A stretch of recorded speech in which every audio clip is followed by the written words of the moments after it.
நம்பிக்கை இல்லைன்னா யாருமே நமக்கு உதவலைன்னு தாங்க நினைப்போம். நம்பிக்கை இல்லைன்னா நமக்காக யாருமே இல்லைன்னு தான் தோணும். நம்பிக்கை இல்லை அப்படின்னா நம்ம காரியத்துல மாறுதல் வராதுன்னு தோணும். நம்பிக்கை இல்லைன்னா இதுதான் என் வாழ்க்கைன்னு தோணும். அப்படித்தான் 38 வருஷமா வாழ்ந்துகிட்டான். நம்பிக்கை இல்லை, நம்பிக்கை இல்லை. என்ன 38 வருஷம் வாழ்ந்தாச்சு, 38 வருஷம் படுத்த படுக்கையா இருந்தாச்சு, 38 வருஷம் வியாதியில இருந்தாச்சு. நம்பிக்கையே இல்லை.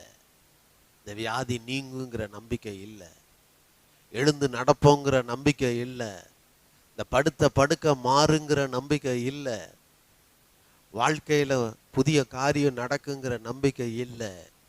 இப்படி நம்பிக்கையற்ற நிலையில 38 ஆண்டு காலம் வாழ்ந்த அந்த மனிதனை தேடி பரலோகத்திலே சேரக்கூடாத ஒளியில் வாசமாயிருந்த தேவனாய் கர்த்தராய் இயேசு கிறிஸ்து அந்த மனிதனுக்காக இந்த பூமியிலே மனிதனாய் வந்து பிறந்து மனிதனாக வளர்ந்து அந்த மனிதனை தேடி சென்று ஒரு நொடி பொழுதிலே அந்த நம்பிக்கையற்ற வாழ்க்கையை உடைத்து, நம்பிக்கையற்ற சூழ்நிலையை அழித்து, அந்த நம்பிக்கையற்ற காரியங்களை எல்லாம் ஒன்றுமில்லாமல் செய்து அவன் வாழ்க்கையை புதிதாக்கினது போல இன்றைக்கு உன் வாழ்க்கையிலும் அற்புதங்களை செய்து உன் வாழ்க்கையை புதிதாக்க ஆண்டவராய் இயேசு கிறிஸ்து வந்து விட்டார்.